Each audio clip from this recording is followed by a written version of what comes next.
Bonjour à tous, j'espère que vous allez bien. Permettez-moi de vous souhaiter tout d'abord la très belle année 2024, le meilleur pour cette année 2024. Je vous souhaite également le bonheur, la santé et par-dessus tout la réussite dans tout ce que vous entreprendrez. Je pense notamment aux élèves en classe prépa, que ce soit la prépa grandes écoles ou la prépa agrég ou la prépa CAPES. Je vous souhaite la réussite dans vos concours, investissez-vous un maximum, donnez-vous un maximum et je suis sûr que tout se passera au mieux pour vous. Il n'y a pas de raison que 2024 ne vous sourie pas.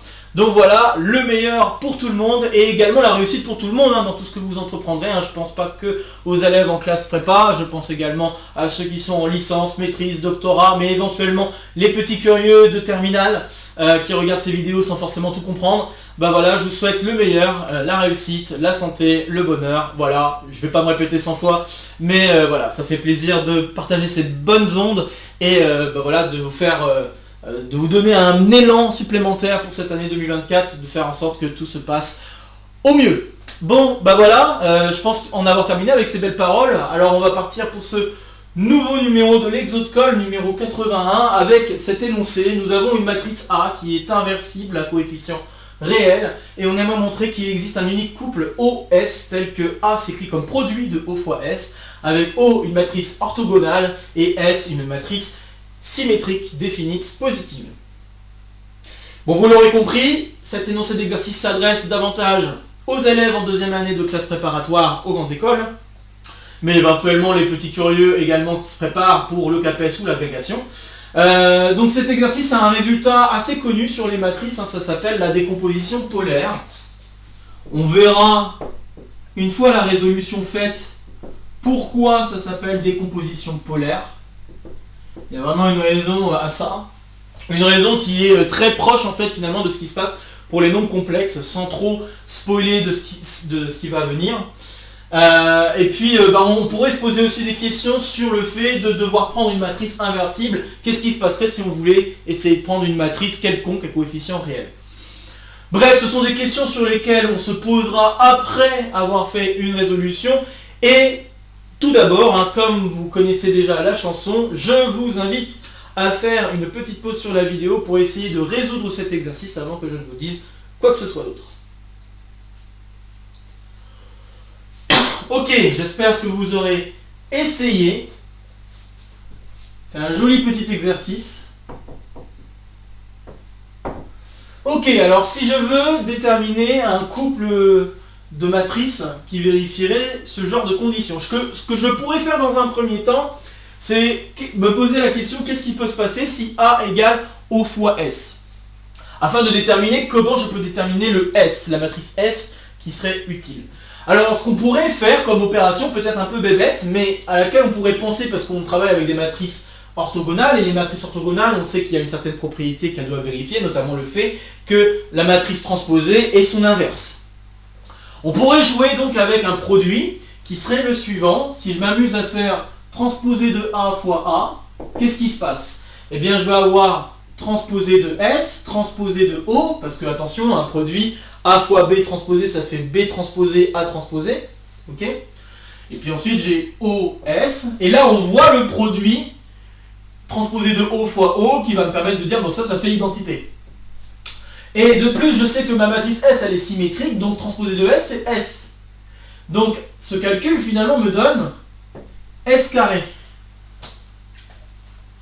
Et là, on se dit, en fait, le choix de la matrice S correspond à prendre une racine carrée de la transposée de A fois A.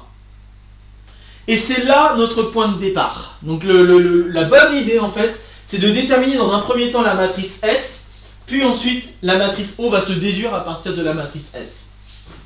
Et la matrice S, on peut la déduire en se disant, ok, il faut prendre une racine carrée de la matrice transposée de A fois A. La question c'est, est-ce qu'on a le droit de prendre une racine de transposée de A fois A qui soit symétrique, définie, positive? Et la réponse, elle a été donnée lors du dernier numéro de l'Exode-Call, l'Exode-Call numéro 80, où nous avons parlé de racine km de matrice symétrique définie positive, et même de matrice symétrique positive en fait, donc même dans un cadre un peu plus large. Donc voilà, ça c'était pour donner l'idée, ok. Je vais le laisser pour l'instant au tableau, mais c'est juste pour vous donner l'idée. C'était ça le point de départ. Et donc bon bah je commence, hein, soit A une matrice inversible. Alors je sais que transposé de A fois A va être une matrice qui est déjà symétrique, et en fait on peut montrer qu'elle est symétrique définie positive. Symétrique c'est évident par construction. Enfin j'espère, vous êtes d'accord avec moi, si je fais la transposée de ce truc là, j'obtiens la même chose. Donc symétrique ça va tout seul. Pour vérifier que c'est symétrique, enfin pour vérifier que c'est défini positif, il faudrait se poser des questions sur les valeurs propres. Mais il y a un moyen un petit peu plus simple, c'est de jouer avec le produit scalaire usuel. Donc si je joue avec le produit scalaire usuel, pour n'importe quel x qui est une matrice colonne, hein, donc je vais le voir comme un vecteur dans Rn, bah, je pourrais m'amuser à regarder quel est le résultat de x scalaire transposé de A à x. Je pourrais m'amuser à regarder ce truc. Et puis bon, bah, faire ce truc, ça revient à la même chose que faire transposé de x, transposé de A à x. Donc ça c'est la définition du produit scalaire, hein. Je rappelle que la définition du produit scalaire, quand on fait x scalaire y, c'est la même chose que transposé de x fois y. D'accord, donc ça c'est la définition classique. Et donc bon bah là on a une opération qui ressemble beaucoup à l'opération qu'on a fait ici, mais en inverse. Transposé de x fois transposé de a, c'est la même chose que transposé de a fois x. Donc ça je peux l'écrire comme transposé de ax fois ax. Et ceci me donne alors produit scalaire de ax avec ax. Et ceci me donne donc norme de ax au carré. Ok, donc je vais considérer la norme associée au produit scalaire usuel. Et de ce côté-là, si x est un vecteur propre, donc si x est un vecteur propre pour une valeur propre donnée, donc on va appeler ça, et appartient à l'espace propre pour la valeur propre lambda de transposé de A à A. Donc si je prends une valeur propre, donc bien sûr avec lambda un élément du spectre, je rappelle que comme on est en dimension finie, un élément du spectre c'est la même chose qu'une valeur propre, ce qui n'est pas le cas en dimension infinie. J'en ai déjà discuté lors d'un précédent exocall, que je pourrais remettre en référence si vous le souhaitez. Bref, donc si je prends un x, un élément de l'espace propre pour la valeur propre lambda de transposé de A fois A, alors le produit scalaire ici va se simplifier, je vais avoir un lambda qui va sortir, et ça va me donner lambda fois norme de x au carré, qui doit être égal à norme de A fois x au carré. Donc on se retrouve avec ça. Et puis bah, on va se retrouver avec différents cas de figure. Donc là le lambda, bah, on voit tout de suite à cause du calcul que je viens de faire, si je prends une matrice, parce que là quand je prends un vecteur là-dedans, je peux le supposer non nul, hein, donc rien ne m'empêche de le supposer non nul. Et en faisant ça, bah, on voit tout de suite que lambda se doit d'être un réel positif non nul. Bon, réel positif c'est assez simple. Non nul, on peut le confirmer par le fait que bah, si lambda est égal à 0, alors ça voudrait dire que la norme de ax est égale à 0, donc ça veut dire que ax est égal à 0, et comme a est inversible, ça veut dire que x égale 0. Et vous voyez qu'on a un problème, d'accord, hein, parce que x est choisi non nul au départ. Et on arrive à une contradiction parce qu'on arrive au fait que x doit être égal à 0. Donc voilà, bah là je viens de justifier que toutes les valeurs propres de transposé de A fois A sont donc positives strictes, des réels positifs stricts, et en plus de ça, transposé de A fois A est une matrice symétrique, donc c'est gagné, c'est bien une matrice symétrique définie positive. Voilà, c'est une jolie manière de vérifier que une matrice est symétrique définie positive, et c'est d'ailleurs une des façons de définir une matrice symétrique définie positive, c'est de dire que le produit scalaire x avec Sx, bah, ça doit être un produit, enfin ça doit être un produit scalaire, voilà. Donc le produit scalaire qui a x associe, enfin qui a xy, je dois être un peu plus précis, mais le produit scalaire qui a xy associe x, produit scalaire usuel avec s fois y, et bien ça doit être encore une fois un produit scalaire. Voilà. Ok, c'est une autre manière de l'amener. Bon, alors du coup je viens de vérifier que transposé de A fois A, c'est bien une matrice symétrique définie positive. Je vais me permettre d'effacer pour avoir de la place. Hop. Encore une fois, n'hésitez pas à faire demi-tour sur la vidéo, c'est fait pour ça. Hop, s'il y a quelque chose que vous n'avez pas compris. Bon, et puis bah là j'utilise l'exocode numéro 80. on avait vu l'existence et l'unicité d'une matrice symétrique qui correspondrait, donc symétrique définie positive, ou juste même positive, qui vérifie la condition qu'on veut, c'est-à-dire être une racine km, en fait, on pourrait même généraliser la racine km, mais ici j'ai juste besoin d'une racine carrée. Donc, d'après cet exo de Cole, il existe une unique matrice S dans Sn++. Alors j'en avais discuté dans l'exo de Cole numéro 80, mais en effet, l'exercice au départ, c'était je prends une matrice dans Sn plus de R, je montre qu'il existe une racine km dans Sn plus de R, mais il se trouve que dans la preuve, on se rend compte que si on avait Sn++, on arriverait avec quelque chose qui est dans Sn++. Donc là, c'est juste, voilà, c'est juste par rapport à cette remarque que je peux écrire cette chose. Donc il existe une unique matrice S dans Sn++ de R, telle que transposée de A à est égal à S carré. Exactement ce que j'ai écrit entre parenthèses là-haut. Ce qui est très intéressant, c'est qu'on a tout de suite déjà l'unicité de l'existence de la matrice S. C'est quand même pas rien. Et du coup, on va avoir l'unicité de la matrice O. Puisque si on a une unicité de la matrice S, on peut définir la matrice O à partir de la matrice A, puisque A est inversible. Je vous rappelle que vous voulez, et je vais le réécrire entre parenthèses, ça peut être un brouillon pour vous donner une idée, vous voulez que A soit égal à OS. Donc ce qui semble être une bonne idée là-dedans, c'est d'écrire que O est égal à A fois S moins 1. Donc ça, ça équivaut à dire que O est égal à A fois S moins 1. Donc ce que je vais faire, c'est on va poser O comme étant A fois S moins 1, et il restera à vérifier est-ce que O est une matrice dans ON de R. Et par construction, comme S est définie positive, etc., là on a bien une matrice inversible, tout va bien. Et donc on va pouvoir conclure en fait. Donc je vais écrire soit O égale A fois S moins 1. Reste à montrer que cette matrice O est orthogonale. Montrons que O est une matrice orthogonale. Et pour cela, on va faire le calcul habituel, c'est-à-dire transposer de O fois O.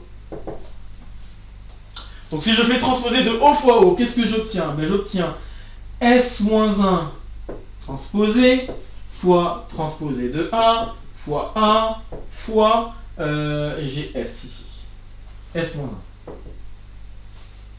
Donc, je me retrouve avec ce produit-là. Là, j'ai fait transposer de ce produit, ça me donne ce truc. Ok.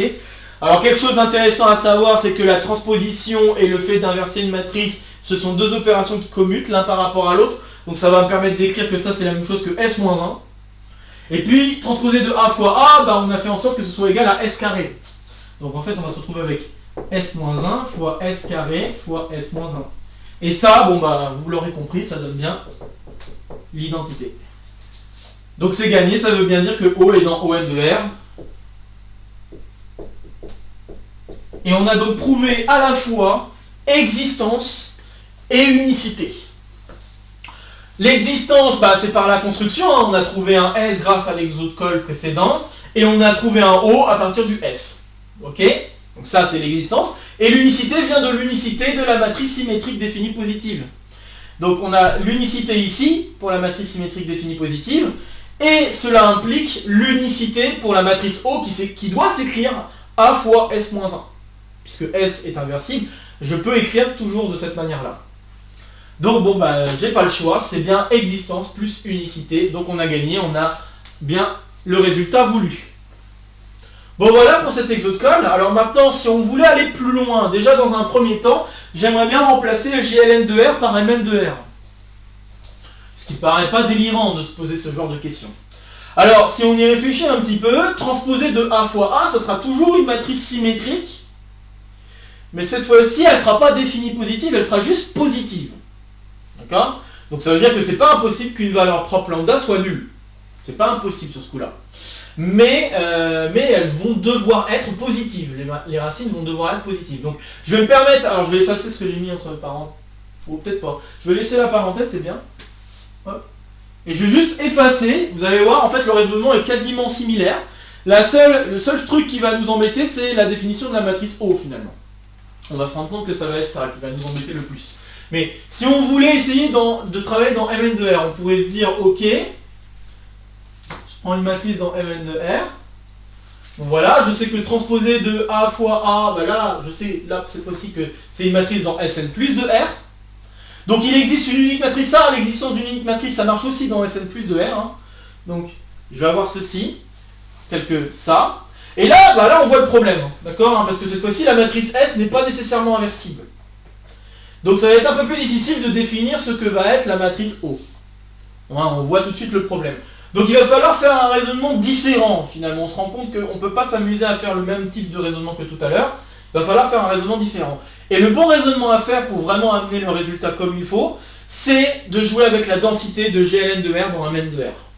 Et c'est ce que je vais faire. Donc je vais effacer maintenant le raisonnement parce que bon là je vous ai montré que si je commençais à remplacer bêtement, bah ça marche en partie. Notez qu'on a quand même l'unicité de la matrice S. Hein. Donc on verra qu'il y a quand même quelque chose. Mais on n'aura pas l'unicité du couple. Vous allez voir pourquoi après. Donc là il va falloir changer un tout petit peu le raisonnement si on veut avoir un résultat similaire dans Mn de R. Et pour cela, bah, comme je viens de le dire, on va jouer avec la densité de GLN de R dans Mn de R. C'est un résultat qu'on a peut-être déjà vu en exo de colle, je crois, donc si je le retrouve, je le mettrai en référence. Donc, je pars d'une matrice dans Mn de R et je vais utiliser la densité. Donc, comme je l'ai dit, ça veut dire que il existe une suite de matrices qui va converger vers la matrice A. Une suite de matrices inversibles qui convergent vers la matrice A. Donc, considérons AK une suite de matrices toutes inversibles. Donc, très bien, super. Comme les matrices qui sont ici sont inversibles, je peux appliquer le résultat que nous avons démontré il y a quelques instants. N'importe quelle de ces matrices ici peut s'écrire O fois S de manière unique. D'accord? Donc, on a AK égale OK fois SK. Donc ça marche, très bien. Pour tout cas appartenant aux entiers naturels, avec OK qui doit être une matrice orthogonale, et SK qui doit être une matrice symétrique définie positive. Donc ça vient du résultat qu'on a démontré dans GLN de R. Maintenant, on va jouer un petit peu avec les structures topologiques des ensembles que nous avons là. ON de R, c'est un ensemble qui va être compact. Hein, donc, or, ON de R est compact. Donc ça, c'est pas très dur de le vérifier. C'est un fermé borné. Pour vérifier qu'il est fermé, il suffit de prendre une application, l'application usuelle qui a une matrice M associée à la transposée de M fois M, par exemple. Et puis le fait que ce soit borné, bah, on peut choisir la norme usuelle pour les matrices, qui est la trace de la transposée de M fois M, ou alors juste le sup. Hein. Peu importe la norme qu'on choisit, puisqu'on est en dimension finie, si on arrive à montrer qu'elle est bornée pour une norme, elle est bornée pour toutes les normes. Donc on peut prendre n'importe laquelle et en fait se rendre compte que ça va être inférieur ou égal à une certaine constante. Donc pour vérifier que c'est compact, juste pour rappel, bah, on peut se rendre compte que ON de R bah, c'est en fait égal à f-1 de l'identité avec f, la fonction qui a M associe transposée de M fois M, ok, qui est bien une application continue par rapport aux matrices. Donc là je fais une image réciproque par la fonction f de l'image ici qui est l'identité, puisque n'importe quelle matrice dans ON de R doit vérifier que ceci égale identité. Ok, et c'est même la définition, hein, donc c'est équivalent, ok. Donc ça c'est la première chose, et la deuxième chose pour vérifier qu'il est borné, c'est si je prends une norme, n'importe laquelle, alors là je vais peut-être prendre la norme sup finalement. Donc si je considère la norme sup sur les matrices, qui est donc le sup ou le max, peu importe, des coefficients de la matrice, donc si je note M, ben, je vais avoir le sup des MIJ, donc valeur absolue de MIJ, pour les coefficients de la matrice. Donc si je pose ça, alors c'est facile de vérifier que la norme de n'importe quelle matrice orthogonale va être inférieure à Parce que c'est pas très difficile de vérifier que les coefficients de la matrice doivent être tous inférieurs ou égal à 1 en valeur absolue. C'est pas très difficile de s'en rendre compte, puisqu'on doit avoir une famille orthonormée, hein, on doit avoir une famille de vecteurs orthonormés, et le côté normé permet de justifier pourquoi les coefficients doivent être inférieurs ou égal à 1. Donc voilà, donc on a bien un truc fermé, borné, donc compact, en dimension finie, tout va bien. Et comme c'est un espace compact, bah ça veut dire que je peux extraire de la suite OK une sous-suite qui converge. Donc on peut extraire, donc c'est le Bolzano-Weierstrass, hein, on peut extraire via Bolzano-Weierstrass une sous-suite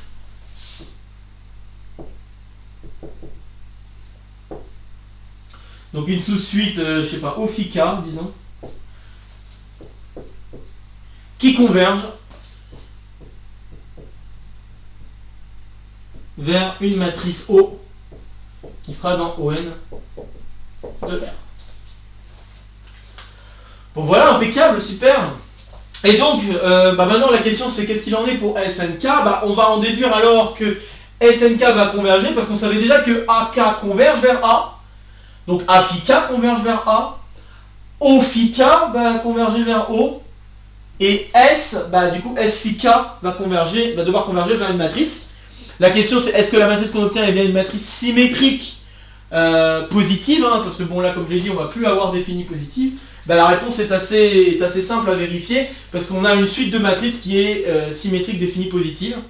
Et le fait d'être symétrique, c'est un ensemble fermé, hein, l'ensemble des matrices symétriques c'est un ensemble fermé, et plus particulièrement l'ensemble des matrices qui sont positives, donc symétriques positives, sont également, forment également un fermé.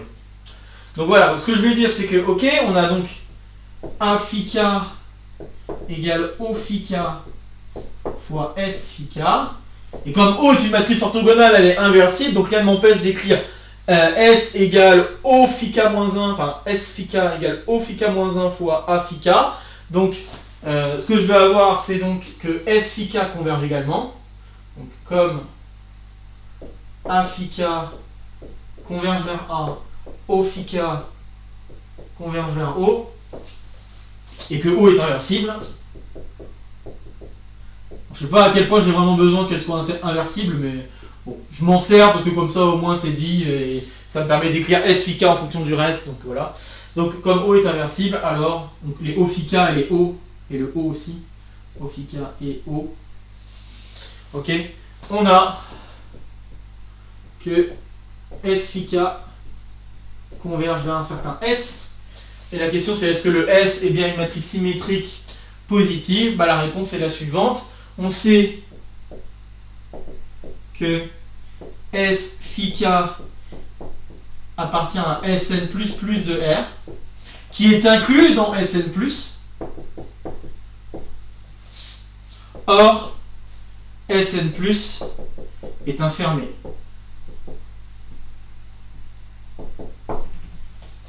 Donc si j'ai une suite d'éléments dans un fermé qui convergent vers un élément, ce dernier élément, cette limite, doit être dans le fermé. Okay. Donc Sn+ est un fermé, comment on le justifie? On le justifie en disant que Sn de R est un fermé, et puis le fait d'être positif, c'est aussi un ensemble fermé. Donc deux choses. D'une, Sn de R est un fermé. Donc ça vient tout simplement de l'application si on veut. Alors il faut réfléchir un petit peu, mais on pourrait dire... donc pour vérifier que Sn de R est un fermé, il suffit de vérifier qu'en fait on a un idempotent par rapport à la transposition. Donc en fait on pourrait considérer l'application qui a M associe transposé de MM, le couple suivant, vérifier que c'est bien une application continue et prendre l'inverse des éléments dans la diagonale. Donc voilà, ça marche, et les éléments dans la diagonale c'est un fermé. Donc ça marche. Ok, et puis vérifier que c'est dans Sn+ de R, ça vient de la petite propriété avec le produit scalaire que j'ai signalé tout à l'heure. On a que pour tout x dans Rn, si je fais transposer de x fois S fois x, donc ça c'est vrai pour n'importe quel S dans Sn plus de R, ceci va être positif. D'accord, donc bon voilà, on peut s'amuser à dire ok, bah en fait c'est un jeu, là c'est une intersection qui va être indexée par les x d'images réciproques de la fonction qui a s à ceci transposé de x, s, x. On pourrait faire ça, et si on fait ça, même en prenant x égale 0, c'est pas un problème, eh bien on vérifie qu'on a une intersection de fermée, et une intersection fermée quelconque, hein, on n'a pas besoin de savoir qu'elle est dénombrable ou quoi que ce soit, hein. Une intersection fermée quelconque, une intersection quelconque de fermée, c'est un fermé. Donc voilà. Donc on pourrait, il y a plusieurs manières de s'en sortir, voilà, c'est pas très difficile. Bref, ça c'est un fermé, donc la limite de S phi, hein, donc S phi k qui tend vers S, S appartient à Sn plus de R. Et donc on conclut. Voilà, on a gagné, on a donc l'existence d'un O et d'un S également pour n'importe quelle matrice dans Mn de R. C'est un peu plus compliqué, hein, vous remarquerez, il fallait quand même un petit peu plus de réflexion là-dessus, mais voilà, bah, ça marche également. Alors, la question qui peut se poser, c'est est-ce qu'il y a unicité du couple? La réponse est non, ça n'est pas le cas. Alors on a unicité de la matrice S parce que le début du raisonnement que je vous ai donné juste avant permettait de dire que S devait être unique. Mais par contre, on n'a pas unicité de O. Alors je vais montrer pourquoi on n'a pas unicité de O, avec un petit exemple qui n'est pas très difficile à comprendre. Donc, note, si A est dans Mn de R, sans être inversible, nous n'avons pas... Donc nous avons une unicité de S, donc nous gardons unicité de S, mais pas de O. Donc de S dans Sn+, parce que ça doit être une racine carrée de transposée de A fois A qui est dans Sn+, et on a vu dans l'exercice 80 qu'il y avait unicité, d'accord, de cette racine carrée. Par contre, le problème va venir de O.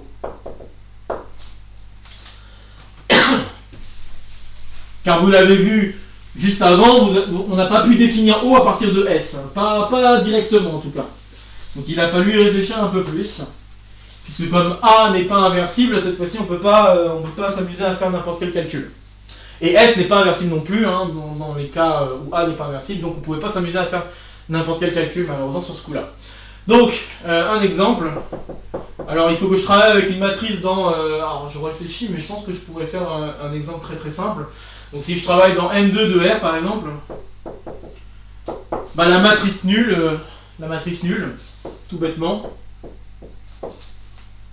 la matrice nulle, bah, je peux l'écrire, donc c'est une matrice symétrique positive, réelle, donc tout va bien, hein, donc ça c'est bien dans Sn plus de R, donc je peux très bien écrire la matrice comme étant identité fois la matrice par exemple, hein, pas de problème, mais rien ne m'empêche de remplacer identité par n'importe quelle matrice orthogonale. Donc je pourrais... ouais, peut-être que O c'est pas un bon choix par rapport au 0, mais je vais l'appeler oméga. Donc 0, 0, 0, 0. Donc pour tout oméga, matrice orthogonale. Donc je peux choisir n'importe quelle matrice orthogonale, et la décomposition que je viens de donner marche. Donc il n'y a plus unicité. Si vous n'êtes pas content de l'exemple que je viens de donner parce que c'est une matrice nulle, pourtant ça fait partie des matrices pour lesquelles j'ai une décomposition, hein, eh bien je pourrais vous donner un exemple dans M3 de R, où cette fois-ci la matrice est non nulle. Donc je peux prendre cette matrice là par exemple. En fait, il faut que j'ai juste 2 degrés de liberté. Je dois avoir au moins 2, je pense qu'il me faut au moins 2 vecteurs. Enfin, il me faut au moins 2, enfin une famille, un noyau de dimension 2, voilà, c'est ça que je veux dire. Il me faut au moins un noyau de dimension 2 sur lequel je peux jouer avec les bases orthogonales pour pouvoir dire, bah voilà, je peux prendre n'importe quelle matrice de cette forme et ça marche. Donc si je prends une matrice comme ça qui est non nulle, eh bien je peux l'écrire n'importe comment. Donc je peux l'écrire par exemple un bloc oméga, comme ceci, donc avec un bloc 2 fois 2 ici, oméga, fois, fois la matrice que je veux, hein, donc 0, 0, 0, 0, 0, 0, 0, 0, 1. Voilà, et ça va être une matrice orthogonale, hein, pour peu que oméga est orthogonale, hein, donc tant que oméga est dans O2 de R, bah, la matrice qui est ici, c'est bien une matrice qui va être dans O3 de R. Et voilà, bah, c'est gagné. Encore une fois, on n'a pas l'unicité donc de la décomposition. Bon, vous voyez que donc que la décomposition polaire existe quand même pour n'importe quelle matrice, même pas forcément inversible. C'est juste qu'on n'a plus l'unicité, hein, on a perdu l'unicité. Ok, alors maintenant, je vais répondre à deux questions. La première, c'est pourquoi ça s'appelle décomposition polaire. Et la deuxième, qui sera peut-être une question sur laquelle on se penchera plus tard, hein, dans un numéro de complément, c'est la question de la régularité du morphisme. Donc je vais en parler un petit peu, mais je ne vais pas rentrer dans les détails. Je vais juste mentionner qu'on en parlera plus tard. Alors pourquoi ça s'appelle décomposition polaire? Alors le truc, c'est que ça vient vraiment de ce qui se passe pour les nombres complexes. Donc en fait, le résultat qu'on vient de démontrer peut se généraliser. On peut le généraliser dans un cadre qui serait le suivant. Si j'ai A, une matrice à coefficients complexes, alors il existe U et H avec U, une matrice unitaire. Alors ça veut dire quoi unitaire? Ça veut dire que si je fais transposer, donc transconjuguer on appelle ça, donc transposer de la conjuguée de la matrice U fois U, ça fait identité. Et H doit être hermitienne. On a déjà eu l'occasion de voir hermitienne dans un autre exocol aussi, et puis unitaire aussi je crois. Donc notamment pour le théorème spectral, hein, si ma mémoire est bonne. Donc les hermitiennes, c'est tel que la transconjuguée de la matrice est égale à la matrice elle-même. Hermitienne positive. Et si à la place de Mn de R, je mets GLN de R, alors GLN de C, pardon, donc c'est à la place de Mn de C, je mets GLN de C, je peux écrire la même chose, mais je remplace matrice hermitienne positive par matrice hermitienne définie positive. Dire que la matrice hermitienne est positive, ça veut dire que quand je m'amuse à faire cette opération, bah ça doit être positif. Ça doit être un réel positif pour tout x dans Cn. Donc c'est ça que ça veut dire positif. Et défini positif, ça veut dire que ça doit être strictement positif. On retrouve le cas des produits scalaires si la matrice hermitienne en question est finalement une matrice symétrique réelle. Donc, il existe toujours un couple de cette manière, qui s'écrit de cette manière-là, et tel que en fait, la matrice A s'écrit U fois H. Donc je peux toujours faire ça, même pour le cas complexe. Alors, petite remarque aussi en passant, rien ne m'aurait empêché d'écrire une décomposition dans l'autre sens. Probablement que la décomposition ne serait pas tout à fait la même, mais rien ne m'aurait empêché d'écrire la décomposition H fois U. C'est juste qu'à la place d'écrire transposé de A fois A, j'aurais écrit A fois transposé de A. Dans tout l'exercice que j'ai fait jusqu'à là, j'aurais juste remplacé transposé de A fois A par A fois transposé de A. Donc rien ne m'aurait empêché. Donc là, je peux aussi faire ce genre d'exercice à partir de ce que je vous ai expliqué là. Faut commencer d'abord dans le cas inversible, dans C, et puis après, une fois que vous avez fait le cas inversible, vous faites le cas Mn de C par limite de suite, comme là on l'a fait ici. Ok, encore une fois, on n'a pas l'unicité dans Mn de C, mais on va avoir l'unicité dans GLN de C. Et ce qui est assez intéressant, c'est que si je regarde le cas n égale 1, qu'est-ce que ça me dit? Le cas n égale 1 me dit que n'importe quel nombre complexe, puisque du coup c'est dans M11 de C, hein, donc M1 de C, donc ça c'est un nombre complexe, n'importe quel nombre complexe peut s'écrire un truc qui doit être positif. Donc parce que là je dois avoir transconjugué de H égale H, mais quand j'ai une matrice 1 fois 1, faire la transconjuguée, ça veut juste dire que je dois conjuguer le nombre qui est ici. Donc ça veut dire que la valeur qui est ici, R, doit être égale à sa conjuguée. Ok? Donc il y a ça. Il y a le fait que ce soit positif. Le fait que ce soit positif va impliquer que R doit être positif. Donc là j'ai un réel positif. Et puis la partie unitaire va mettre en avant que le résultat que je dois mettre, ça doit être un nombre complexe, tel que si je fais la conjuguée du nombre avec lui-même, ça doit faire 1.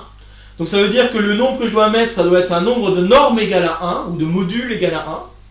Et donc ça veut dire que je vais écrire EI θ. Donc ça c'est un élément qui va être dans U1 de C. Et puis ça c'est un élément qui va être dans...